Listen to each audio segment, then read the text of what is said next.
Blessed Sunday sa ating lahat po. Today is March 1st, first day of March. And I hope everything is running smoothly sa mga buhay natin po. But honestly speaking, I could medyo malungkot tayo po dahil napumpisa tayo ang month of March. We started the month of March. Today po, Sunday, March 1st, mabigat po ang buhay natin. Why mabigat? Why is it so sabihin natin mahirap? Napumpisa tayo ang unang araw ng Marso po dahil marami namatay po. Marami namatay.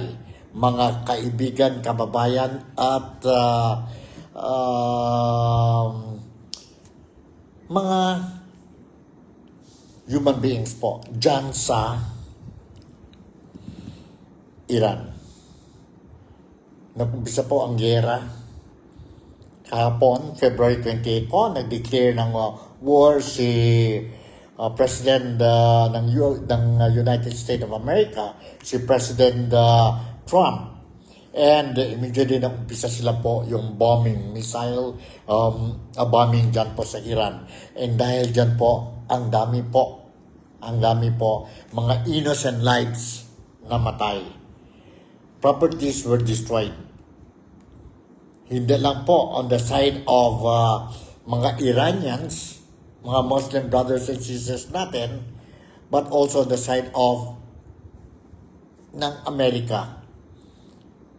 Ng Amerika po. Innocent lives po. Because the war was a joint efforts made by United States of America and Israel against Iran.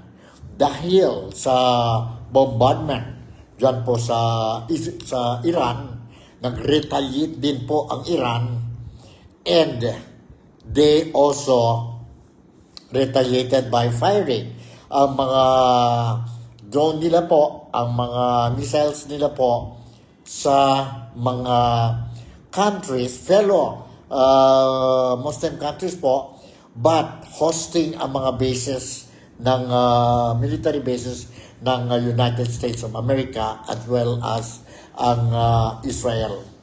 Dahil dyan po, ang dami din po distroso. Kaya sa Dubai, isang Palm Hotel dati yun po, no? The Palm Hotel was also hit by a missile shot by Iran. I don't know how many people were injured or maybe killed, but ang dami din po in other places like Kuwait, Qatar, and saan pa po, no?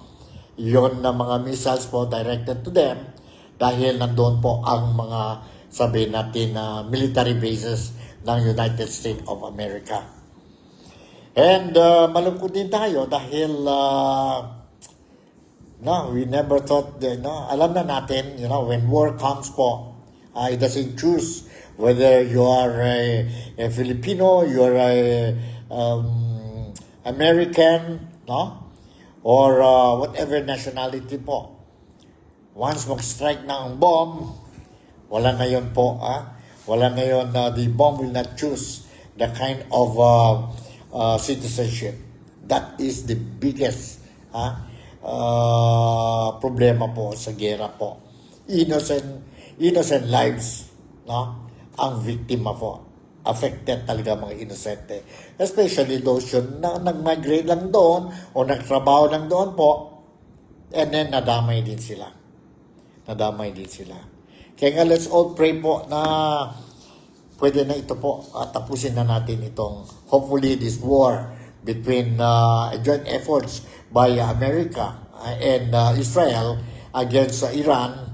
Sana lang po it will already stop. You just also imagine po, no? This morning, it was also announced and confirmed that Iran's supreme leader, si Ayatollah Ali Khamenei, was also confirmed dead. Namatay siya po during the airstrike this morning. And several of his top officials po, that includes ang right-hand man niya po, ang mga ministers niya po, so forth and so on.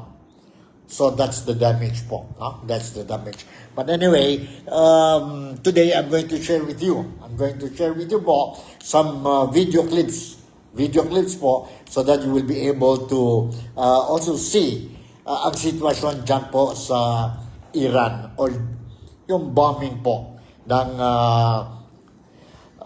combined efforts are coming from USA or United States of America and Israel po.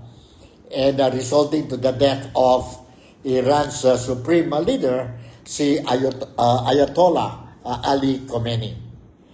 Alright, before I'll give you this mga video clips po, let me share with you. Concerned din tayo po sa Pilipino, no? Shoutout muna tayo kay Carlitos Felicen, who is also watching, and 100% is watching from, sabi natin dyan po sa Cebu, Philippines. At the same time, si Ophelia Cabanlit, who is also watching itong programa natin, Nick Talk, The Real Talk with Nico. Blessed Sunday to all of you, and of course, greetings goes to all the Filipinos dito po sa Malaysia, especially mga overseas Filipino workers natin dito sa Malaysia, mga Malaysian friends natin, ang mga overseas Filipino workers, mga kababayan ko po, dyan po sa Sabah, East Malaysia, and sa Sarawak po. I would like to say a blessed Sunday to each and every one of you, and keep safe always po. No?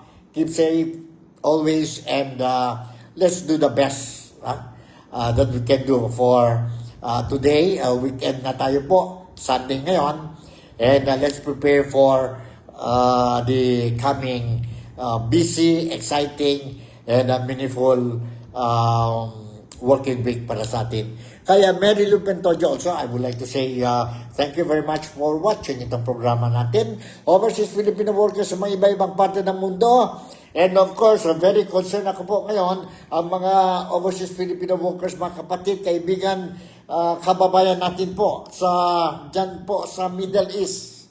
No? Ingat tayo po, we are praying that you are safe. All of you are safe. No? Dahil magulo ngayon ang Middle East dyan po. Dahil sa gera between America, Israel, and Iran.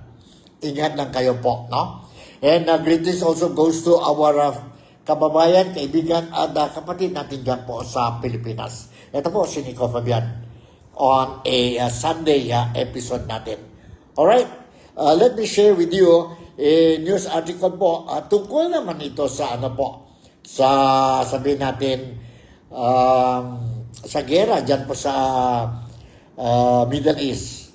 No? Kumusta kaya ang sitwasyon ng mga Filipinos. But anyway, mayroon tayo dito po a news article coming from Philstar, and the heading of the news article is Marcos, no Filipino casualties reported so far amid US-Israel strikes on Iran. Nandito po, let me share with you this story. After the United States launched a joint attack on Iran, President Ferdinand Bongbong Marcos Jr.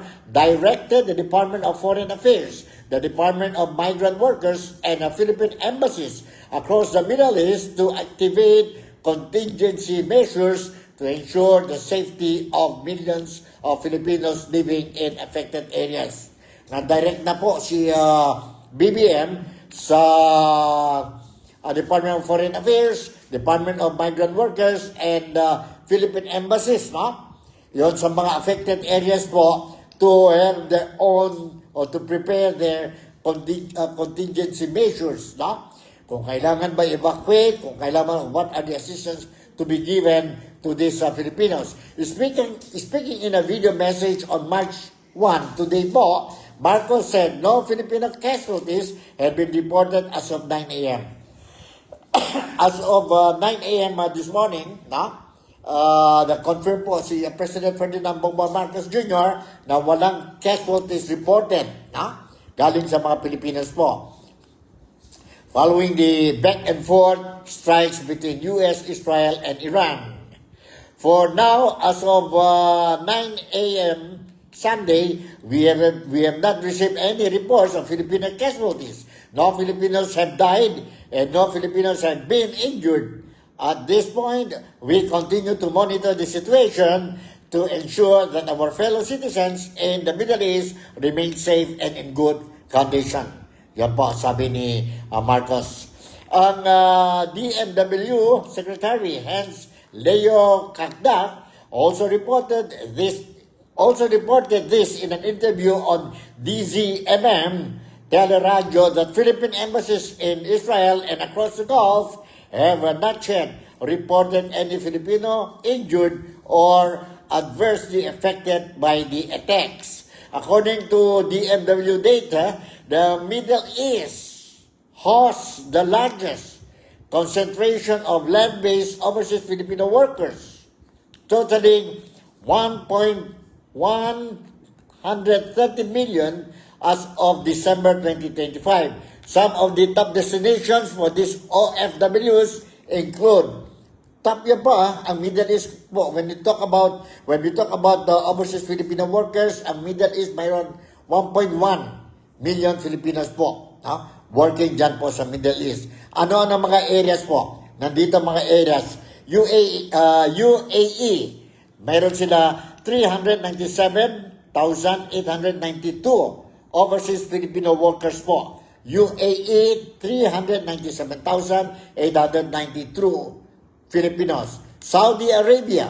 Sa Saudi Arabia po, we have a total of 386,699 overseas Filipino workers. Sa Qatar po, we have 106,364 overseas Filipino workers, while in Bahrain, we have 21,129 as of November 25. The data also shows 7,473 OFWs based in Israel as of November 25 or last year po. Sa Israel, mayroon tayo a total of 7,472 or 73 Filipinos po. No?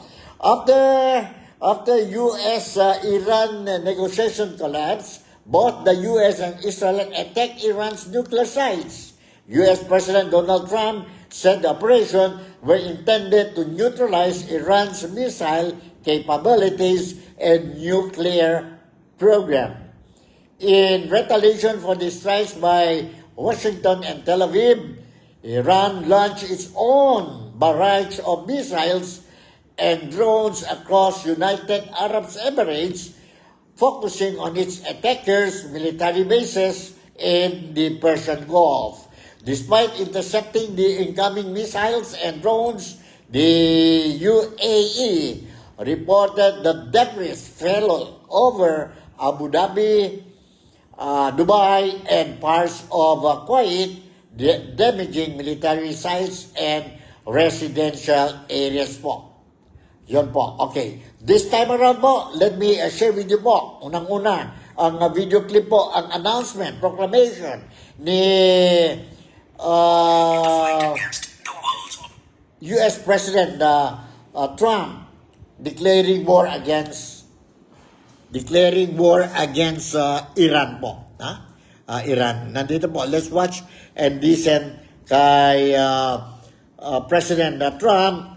Yesterday dito po, no, lumabas sa announcement niya po. Let's watch and listen to this. Hold on, ha? Hold on. Tingnan natin. Let's arrange muna ito. Okay. Nandito, let's watch and listen to this video clip. A short time ago, the United States military began major combat operations in Iran. Our objective is to defend the American people by eliminating imminent threats from the Iranian regime, a vicious group of very hard, terrible people. Its menacing activities directly endanger the United States, our troops, our bases overseas, and our allies throughout the world. For 47 years, the Iranian regime has chanted death to America and waged an unending campaign of bloodshed and mass murder, targeting the United States, our troops, and the innocent people in many, many countries. Among the regime's very first acts was to back a violent takeover of the U.S. Embassy in Tehran, holding dozens of American hostages for 444 days. In 1983, Iran's proxies carried out the Marine barracks bombing in Beirut that killed 241 American military personnel. In 2000, they knew and were probably involved with the attack on the USS Cole. Many died.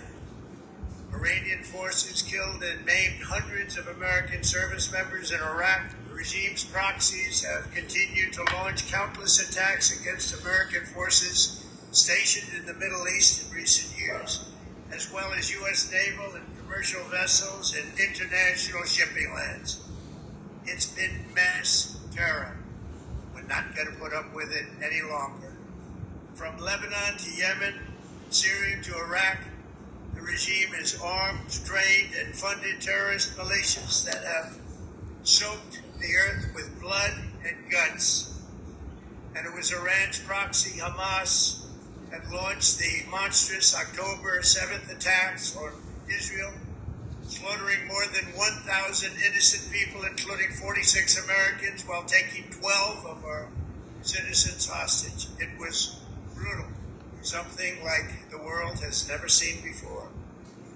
Iran is the world's #1 state sponsor of terror and just recently killed tens of thousands of its own citizens on the street as they protested. It has always been the policy of the United States, in particular my administration, that this terrorist regime can never have a nuclear weapon. I'll say it again, they can never have a nuclear weapon. Alright, yan po, narinig natin ang announcement ni President Trump, no, regarding itong conflict between US and Iran and joint forces. Ngayon, ang US at saka ang Israel to make sure na itong plano ng Iran, although they denied na they are producing itong nuclear weapons po o program, no? And dahil dyan po nag-declare ng gera ang United States of America kontra sa Iran po. And let me share you a continuation of the statement made by President Trump yesterday ito po before nag-start ang bombing dyan po sa Iran. Let's watch and listen to this po. And, sana yan, sandali, And, alright, sandali po. Okay. Sandali.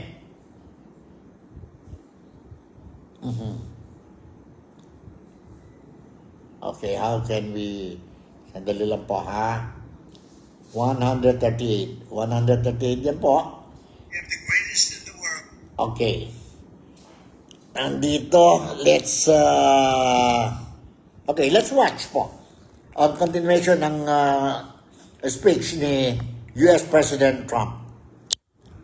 And they will prevail. To the members of the Islamic Revolutionary Guard, the armed forces, and all of the police, I say tonight that you must lay down your weapons and have complete immunity, or in the alternative, face certain death.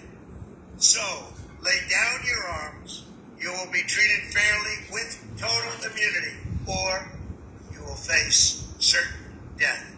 Finally, to the great proud people of Iran, I say tonight that the hour of your freedom is at hand. Stay sheltered, don't leave your home. It's very dangerous outside, bombs will be dropping everywhere. When we are finished, take over your government. It will be yours to take. This will be probably your only chance for generations. For many years you have asked for America's help, but you never got it. No president was willing to do what I am willing to do tonight. Now you have a president who is giving you what you want. So let's see how you respond. America is backing you with overwhelming strength and devastating force. Now is the time to seize control of your destiny and to unleash the prosperous and glorious future that is close within your reach. This is the moment for action. Do not let it pass. May God bless the brave men and women of America's armed forces. May God bless the United States of America. May God bless you all. Thank you. Alright, yan po, narinig natin si President Trump, no? And this time around, dahil din po sa gulo, no? Kahapon, nag-start na po ang bombing. And this morning, when I woke up around 4 o'clock po, narinig ko po that ang supreme leader ng Iran, si Ayatollah Ali Khamenei, was killed during the strike po carried out by the joint forces of United States of America and ang Israel po. Diyan po sa Tel Aviv. Diyan sa building ng si Supreme Leader Ayatollah Ali Khamenei po. Let's watch itong video clip that I will be sharing with you po, ang confirmation ng death of the Supreme Leader of Iran po. And it is coming from the Tel Aviv media, no? Announcement po. Nandito, let's watch and listen to this po. Hold on, 138. Let's watch and listen to this. Hold on. Hold on tayo po. Okay. Alright. Okay. Nandito, let's watch and listen to this.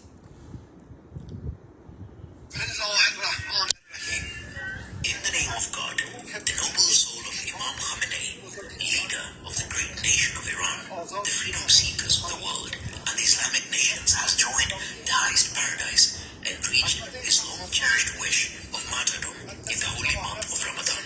Today, Iran, the Islamic nations, and freedom seekers in the world are grieving the evil attacks by the criminal Americans and wicked Zionists.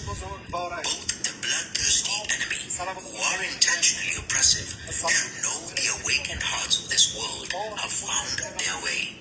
And although these martyrdoms are costly for Iran and the Islamic world, it makes them more resistant and determined. And undoubtedly, the martyrdom of a personality of such great stature will begin a great uprising in the fight against the world's oppressors.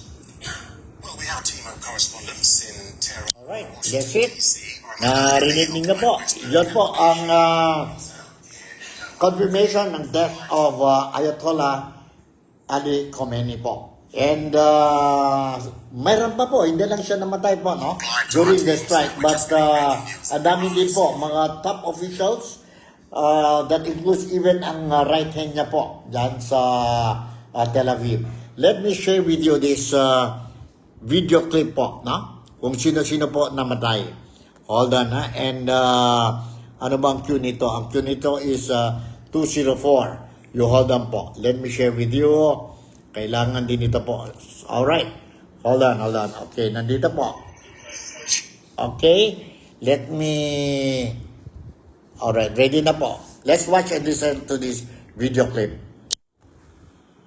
Well, actually, the toll started less than 24 hours ago when the Americans and the Israelis started a campaign of strikes, and now we have another major blow to the Islamic Republic's leadership with this news coming out about the confirmation of two important figures being killed. One is Ali Shamkhani, who is the head of the Council of Defense of the country. He was also the Supreme National Security Council Secretary, former one, the position that right now Ali Larijani is taking, and also got the confirmation about the killing of Hossein Pakpour, who is the commander of IRGC, and it's a very short amount of time that he took this position, seeing that back in June, when we had another campaign of strikes by the Americans and Israelis, Hossein Salami, who was the commander of IRGC, was killed.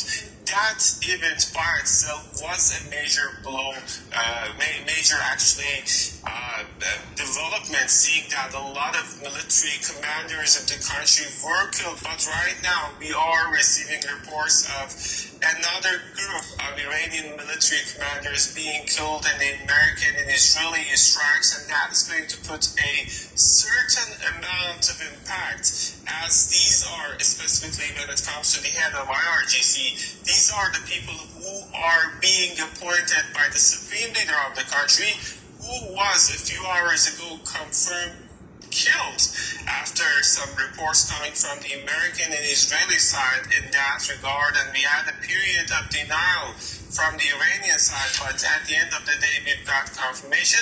This is a very critical situation, and we're following to see what comes next.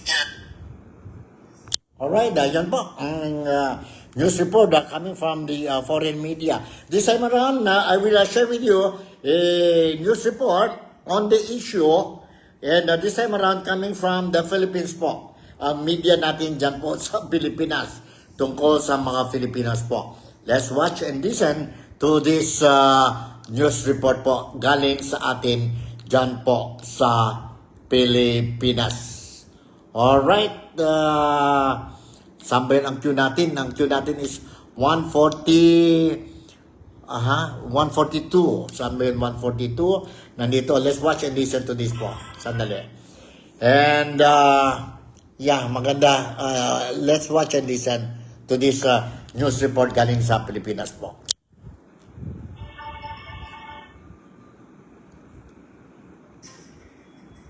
Mga kapuso, isang developing story, inatake ng Israel at Amerika ang Iran. At kita po sa ilang video ang makapal at maitim na usok sa ilang bahagi ng Iran, ang kabisera ng Iran, kasunod ng missile attack ng Israel at Amerika.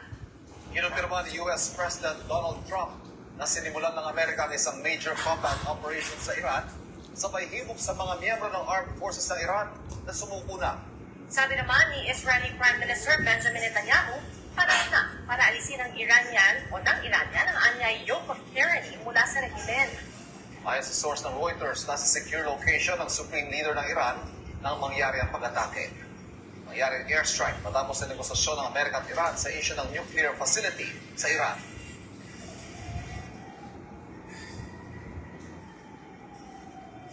Sa Israel, umalingaw ang mga air raid silence para paghandain ang publiko sa posibleng missile attack ng Iran. Naglunsad din sila ng pag-atake sa Lebanon. At nag-avis ang Israeli Defense Force na isinailalim sa essential activity status ang buong bansa. Ibig sabihin po niyan, wala nang pasok sa mga paaralan at opisina, maliban na lang sa mga nagbibigay ng essential services. Pinagbabawal na rin ang anumang uri ng tipon. Inaabisuhan naman ng ating embahada sa Tel Aviv ang mga Pilipino sa Israel na manatili sa loob ng kanilang mga tahanan at maging handang pumasok sa bomb shelter tuwing may urgent alert. Magandang hapon po. Alright, yan po ang news report galing sa Pilipinas.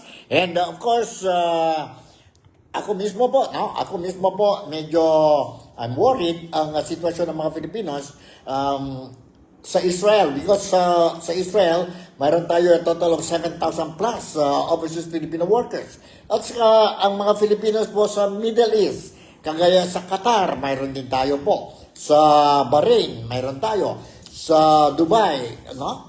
And these are the areas na nag-attack din ang Iran. Sana lang po, mga kababayan natin dyan po sa affected areas po, ingat talaga kayo po. And follow ang mga advice given to you o sa atin po, ang gobyerno natin, ang embahada natin po, ang Department of Migrant Workers po. No? Let us listen po. Kung kailangan evacuate natin po. Kasi isa lang ang buhay natin. No? Ingat lang tayo. Alam ko po, ang mga relatives din dyan sa Pilipinas po, they are also worried. Wala na tayo magawa. No? Malayo tayo dyan sa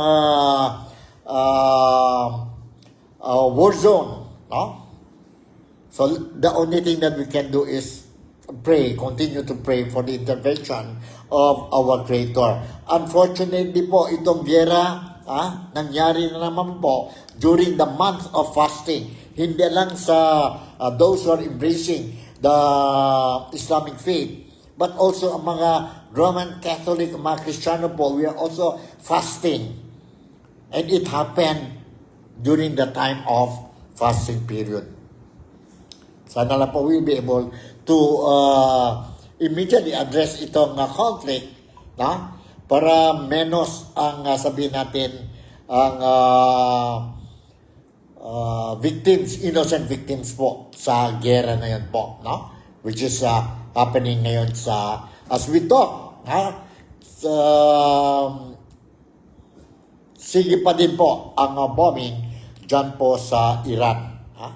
Sa Iran. Anyway, wala na tayong magawa po. And we were also made to understand. Let me read you another news article. Narinig natin po, or it was reported, amid the escalating security tensions in parts of the Middle East, ang Philippine Airlines or PAL po at saka ang Cebu Pacific nag-announce ang diversion. Nag-divert na sila ang mga flights nila, diversion and cancellation of flights bound for Middle East for safety reasons po. For safety reasons. Cancellation and flexible rebooking options to prioritize the safety of passengers and crew, urging travelers to check their flight status before heading to the airport. Iran, Iraq, Israel, Syria, Kuwait, and United Arab Emirates, on Saturday, February 28, announced partial closure of their airspace after the United States and Israel launched strikes on Iran. In view of this, flights across Middle East were canceled amid the attacks in the region. Yun po. Yon ang safety precaution also taken by itong Philippine Airlines and Cebu Pacific from mga operators from the Philippines po. Kailangan lang yun po. So what they did is, they are reminding ang mga passengers nila, i-check po ang flight schedules before going to the airport, para malaman nila kung canceled ba or ano ang latest updates ng mga flights nila po, because itong problema ng gulo. Now, itong problema ng gulo po, we are also expecting po, kawawa na naman tayo. Dahil sa gulo na naman ito po, 100% po, we will expect the the prices of petrol will again go up po. Will again go up. So it means mahal na naman po ang gasolina sa Pilipinas po. Kaya nga, as much as possible, huwag natin kalimutan po, let's pray para maaga ito matapos ang conflict between Iran and US saka ang Israel. Because ang domino effect po, grabe talaga po. Grabe talaga, especially tayo mga Filipinos po. So, siguro hanggang dito na lang muna ang programa natin. I will continue to monitor ang mga situation dyan po sa Middle East, and I will make sure na ang mga followers natin dito po sa TikTok, dito sa, you can see me dito sa Facebook, sa YouTube, at saka sa TikTok po. All I want to ask from you is, kung pwede lang po, i-like, share, and follow itong programa natin po. Because I will continue to do my level best to make sure po that ang mga Filipinos dito po sa Malaysia, particularly dito sa Malaysia, be it in West Malaysia, or which nandito ako ngayon sa Kuala Lumpur, or dyan po sa East Malaysia or Sabah and Sarawak, of which based ako sa Kota Kinabalu City, I'll make sure po that I will give my level best for you to be able to be updated of what is happening sa Pilipinas, be it in terms of political news, peace and order or security, and economic news po sa Pilipinas. And other, incluido na po. Let's include ang Marites dyan sa Pilipinas. So with this, Nico Fabian would like to say, enjoy your weekend. Thank you very much for making me a part of your day today. God bless. Godspeed. Malaysia, Sabah, the Philippines. Bye, and I'll see you in my next episode. I love you all.